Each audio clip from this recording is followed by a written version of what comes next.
MP Awami League থেকে শুরু করে ব্যবসায়ী উমুক তুমুক, সোজা কথা যত খারাপ মানুষ আছে রাজনীতিতে, ব্যবসা বাণিজ্যে, প্রশাসনে বা বিভিন্ন শ্রেণী পেশার মধ্যে, তাদের বিরুদ্ধে কঠিন কঠোর ব্যবস্থা নিয়েছিল এবং এমন সব শক্ত সিদ্ধান্ত নিয়েছিল, এই যে র্যাঙ্কস ভবন ভাঙা কেউ কল্পনা করতে পারে নাই। এরকম বড় বড় সাহসী কাজ করার কারণে প্রথম 1 বছর কিন্তু ওই 1/11 সরকারের পেছনে সারা দেশের মানুষ ছিল, সবাই বাহবা দিয়েছে। এরপরে দ্বিতীয় বছর কিন্তু ওই সরকারের বিরুদ্ধে মানুষ লেগে গেছে আন্দোলনে, প্রতিবাদে, বিক্ষোভে, এবং এক পর্যায়ে তাদেরকে বাধ্য হয়ে নির্বাচন দিয়ে চলে যেতে হয়েছে। ফলে ডক্টর ইউনূসের মতো একজন ব্যক্তি, তার যে সরকার, তারা ওইভাবে বিদায় নেক এটা নিশ্চয়ই কেউ চাইবে না, এবং তারা যে কথা দিয়েছে সেই অনুযায়ী যদি তারা বিদায় নেয়, সসম্মানে বিদায় নেবে। আর ধরেন সংস্কার, যেটা ভাই বললেন, যে দেলোয়ার ভাই বললেন যে আমূল সংস্কার, এটা তো দীর্ঘ প্রক্রিয়ার ব্যাপার, অনেক বছরের ব্যাপার, অনেক দিনের ব্যাপার। সেটি শেষ করে যাওয়া মানে কিন্তু 5, 10, 15, 20 বছর এরকম তাই ইন্ডিকেট করে। আর ওই যে ন্যূনতম সংস্কার, যেটা ভাই বললেন যে নির্বাচন সুষ্ঠু হওয়ার জন্য যেটুকু সংস্কার দরকার, এটা যৌক্তিক, এবং এটা বিএনপিও বলছে। আরও যারা মানে দ্রুত নির্বাচন বা ডিসেম্বরের মধ্যে নির্বাচন বা ডিসেম্বর থেকে জুনের মধ্যে নির্বাচনের এই সীমার আলটিমেট গোল কি? গত 16 বছর দেশে গণতন্ত্র ছিল না, স্বৈরতন্ত্র, ফ্যাসিবাদ এগুলো কায়েম হয়েছে, দুর্নীতি, দুঃশাসন হয়েছে, মানুষের ভোট দেওয়ার অধিকার ছিল না, 3-4টা নির্বাচন হয়েছে যাচ্ছে তাইভাবে। সেই জায়গায় মানুষ তার অধিকারটা ফিরে পেতে চায়, গণতান্ত্রিক অধিকার, নাগরিক অধিকার এবং অন্য যা কিছু সাংবিধানিক এবং আইনি অধিকার, সবকিছু। এই সব কিছু পাওয়ার জন্য আপনাকে গণতান্ত্রিক প্রক্রিয়া যেতে হবে। অগণতান্ত্রিক বা অনির্বাচিত সরকার যত ভালোই হোক না কেন, সে কখনোই গণতন্ত্রের যে সুফল, সত্যিকার গণতন্ত্রের কথা বলছি, সঠিক নির্বাচনের মাধ্যমে যেই গণতন্ত্রে আমরা যেতে চাই, তার সাথে আপনি কোনো তুলনা করতে পারবেন না অনির্বাচিত সরকার।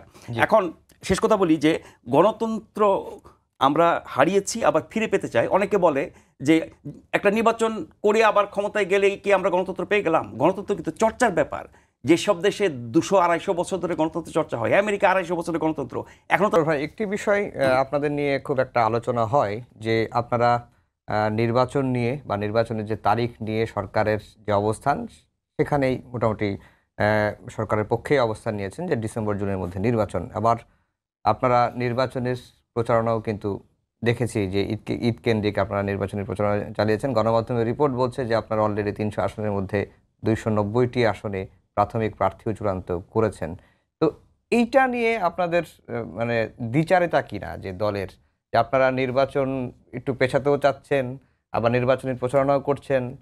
আমরা বলেছি একটা সুষ্ঠু, অবাধ এবং নিরপেক্ষ নির্বাচনের জন্য যেই ধরনের সংস্কার প্রয়োজন, সেই সংস্কারগুলো হলে পরে যত দ্রুত সম্ভব নির্বাচন দেওয়ার জন্য আমরা চাপ দিচ্ছি। আমরা নির্বাচন পিছানোর জন্য না। যেহেতু নির্বাচন হবে, নির্বাচনের জন্যই তো আমরা কাজ করছি। আমরা নির্বাচনমুখী একটা দল। দীর্ঘ 15 বছর ধরে, 16 বছর ধরে দেশে কোনো নির্বাচন হয়নি, আমরা নির্বাচন অংশগ্রহণ করতে পারিনি, দেশের মানুষ ভোট দিতে পারেনি। সবাই মুখিয়ে আছে ভোট দেওয়ার জন্য, সবাই মুখিয়ে আছে নির্বাচন করার জন্য। সুতরাং একটা নির্বাচনমুখী দল হিসেবে আমরা তো নির্বাচনের জন্য প্রস্তুতি নেবই। সেই দৃষ্টিভঙ্গিতে আমরা নির্বাচনের প্রস্তুতি নিচ্ছি। সারা দেশে আমাদের রাজনৈতিকভাবে আমাদের দল নির্বাচনের জন্য প্রস্তুতি গ্রহণ করছেন। জি, আরেকটি বিষয় জানার খুব আগ্রহ, আপনি যে আসন থেকে নির্বাচন করবেন চিন্তা ভাবনা করছেন বা দলও আপনাকে এখন পর্যন্ত সাপোর্ট দিয়ে গেছে, ঠাকুরগাঁ 1 আসন, যে আসনে আপনার প্রতিদ্বন্দ্বী প্রার্থী হচ্ছে বিএনপির মহাসচিব মির্জা ফখরুল ইসলাম আলমগীর। অনেক আলোচনা হয় টকশোতে, দেখেছি যে এনসিপির সেখানে নানা ধরনের মিথ্যাচার হয়, নানা ধরনের প্রপাগান্ডা হয়, নানা ধরনের মানে কথাবার্তা, বক্তব্য বিবৃতির মাধ্যমে একটা ভীতিকর পরিবেশ তৈরি করার জন্য, জনগণকে বিভ্রান্ত করার জন্য নানামুখী মিথ্যাচার সেখানে এটা অবিরত চলছে, এটা প্রতিনিয়ত চলছে। আমরা এগুলোকে কেয়ার করছি না। আমি শুরুতেও বলেছি, আসলে আমি যেই জায়গায় সংগঠন আমাকে প্রাথমিকভাবে নির্বাচনের জন্য নির্দেশনা দিয়েছে কাজ করার জন্য, সেই জায়গায় যিনি বিএনপির পক্ষে যিনি নির্বাচন করবেন এবং ইতিমধ্যে তিনি সেখানে নির্বাচিত ছিলেন এবং তিনি মন্ত্রীও ছিলেন এবং তিনি অনেক সর্বজন শ্রদ্ধেয় একজন রাজনীতিবিদ। আমি অত্যন্ত শ্রদ্ধা করি, সম্মান করি। আমি যে কলেজে পড়াশোনা করেছি সেই কলেজেরই উনি একজন শিক্ষক ছিলেন। আমাদের সাথে কিন্তু ছাত্র শিক্ষকের সম্পর্ক, শিক্ষক ছাত্রের সম্পর্ক। স্বাভাবিকভাবে তিনিও আমাকে ছাত্র হিসেবে মানে আমাকে খুবই স্নেহ করেন, আমাকে ভালোবাসেন। আমিও ওনাকে মানে স্যার হিসেবে অনেক বেশি শ্রদ্ধা করি, অনেক সম্মান করি। কিন্তু আমরা যেহেতু দুইটা রাজনীতি দলের দুইজন ব্যক্তি, সুতরাং আপনি নিজেই গিয়েছিলেন, কি বলেছে আপনার? না, ওনার সাথে না, এই ব্যাপারে এখন পর্যন্ত তিনি আমি আগেও বলেছি, উনি অনেক বেশি আমাকে স্নেহ করেন এবং তিনি এটাও কথা বলেন আমাকে, মাঝে মাঝে বলেন, দেলোয়ার তুমি অনেক ভালো করবা ইনশাআল্লাহ, তুমি ভালো করবা। এই কথাটা উনি বারবার বলেন আমাকে নিয়ে, জি। এবং সবার সামনেই বলেন যে আমার প্রিয় ছাত্র, আমার খুবই স্নেহভাজন ছাত্র উনি। জি। আমরা একটু অন্যদিকে চলে গিয়েছিলাম, আলোচনার বাইরেই চলে গেছিলাম বলা চলে, ব্যক্তিগত অনুভূতি জানলাম। আশরাফ ভাই, এই যে প্রোপাগান্ডার কথা বলছিলেন, যে এখন সামাজিক যোগাযোগ মাধ্যম খুললে যেটি দেখি যে মানে সবচেয়ে বেশি প্রোপাগান্ডার বা সবচেয়ে বেশি লেখালেখি হচ্ছে যে বিএনপির বিরুদ্ধেই, এবং বিএনপি তৃণমূলের যেটি আপনি বলছেন, দেখেন বিএনপি অনেক বড় একটা দল, ফলে বিএনপিতে সমস্যাও বেশি। বিএনপির মাঠ পর্যায়ের কর্মীদের নানান রকমের অপকর্মের খবর তো গণমাধ্যমে আসছে, চাঁদাবাজি, দখলবাজি থেকে শুরু করে ইত্যাদি। প্রতিদিনই কোনো না কোনো গণমাধ্যমে বা সামাজিক মাধ্যমে এই বিএনপির মাঠ পর্যায়ের লোকজনের সব অপকর্মের খবর আসছে। আবার বিএনপি অনেকের বিরুদ্ধে ব্যবস্থা নিয়েছে। আমি যদ্দূর জানি যে 3,000-এর বেশি 3,000-এর বেশি এর মধ্যে বহিষ্কার করেছে দল থেকে। ফলে অপরাধও করছে, ব্যবস্থাও নেওয়া হচ্ছে, তারপরেও কিন্তু অপরাধ থামছে না, কেউ না কেউ করছে। বিএনপি নিশ্চয়ই ব্যবস্থা হয়তো জারি রাখবে। এখন বড় দলের সমস্যা বেশি, ফলে বদনামটাও বেশি হয়। এখন বিএনপির এই বিষয়গুলো নিয়ে যে অপপ্রচারের কথা আপনি বললেন, যেগুলো সঠিক খবর হিসেবে সামাজিক মাধ্যম বা গণমাধ্যমে আসছে, সেটা নিয়ে কোনো কথা নাই। বিএনপি আরও বেশি ব্যবস্থা নিক, সেটা আমরা চাই। কিন্তু এখন বড় প্রতিপক্ষ কারা ভাবছে? আপনার কাছে কি মনে হচ্ছে? না, ধরেন হয়তো ভেবেছে যে যেমন আমি যদি বলি যে সবচেয়ে নতুন যে দলটি এনসিপি, তারা তো আন্দোলনের মাধ্যমে আওয়ামী লীগকে বিদায় করেছে।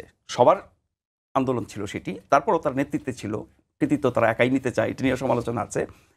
ফলে গণ অভ্যুত্থানের মাধ্যমে একটি বড় দল শেষ হয়ে গেছে আপাতত, তাই মনে হচ্ছে। ভবিষ্যতে কি হয় আমরা জানি না।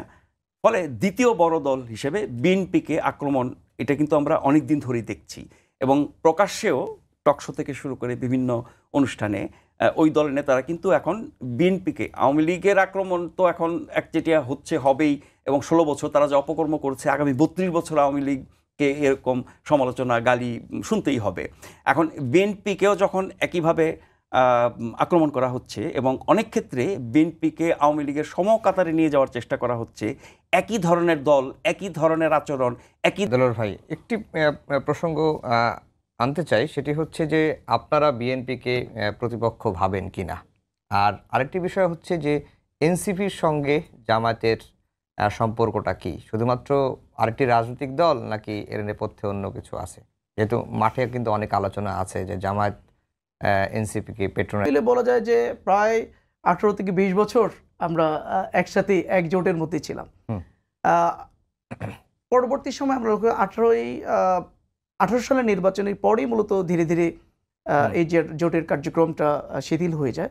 আনুষ্ঠানিক, মানে যদিও আনুষ্ঠানিকভাবে জোট ভেঙে দেওয়ার কোনো ঘোষণা আসেনি, বাস্তবিকভাবেই এটা জোটটা অ্যাবলিশ হয়ে যায়। এরপর থেকেই তো আমরা প্যারালালি আমাদের সাথে যোগাযোগ, মানে যদিও জোট ছিল না, বাট মানে ফেসিবাদ বিরোধী সকল রাজনৈতিক শক্তিগুলোর সাথে কিন্তু আমাদের যোগাযোগ ছিল, বিএনপি সাথে ছিল, অন্য দলগুলোর সাথে ছিল। আমরা পারস্পরিক যোগাযোগের ভিত্তিতেই বলে প্যারালালি ফেসিবাদ বিরোধী আন্দোলনে কিন্তু আমরা ভূমিকা রেখেছি, এবং সবার ঐক্যবদ্ধ প্রচেষ্টার মাধ্যমেই কিন্তু ফেসিবাদের উৎখাত হয়েছে। তো এই মুহূর্তে যেহেতু আপনার অভ্যুত্থানের পরে এই মুহূর্তে আওয়ামী লীগ নেই, আওয়ামী লীগ অর্থাৎ ফেসিবাদের শক্তিরা কেউই নেই, ফেসিবাদের দোসররা এই মুহূর্তে কেউ নেই, ফেসিবাদ বিরোধী রাজনৈতিক সংগঠনগুলো এখন বাংলাদেশে সব মিলে এখন তো সবাই সবার রাজনীতি, নিজস্ব রাজনীতি করছে। এখানে আসলে প্রতিপক্ষ ভাবার সুযোগ নেই, সবাই সবার জায়গা থেকে রাজনীতি করছে। অ্যাপ্রিসিয়েট করেছি যে একটা রাজনীতি সংগঠন, নতুন রাজনীতি সংগঠনের যাত্রা শুরু হয়েছে, তাকে ওয়েলকাম করেছি আমরা। তারা যদি ভালো করতে পারে, জনগণের সমর্থন যদি তারা আদায় করতে পারে, ওকে, তারা এগিয়ে যাবে। কিন্তু আলাদা করে তাদেরকে আমরা কোনো কিছু ভাবছি না, আলাদা কোনো ইয়ে নেই।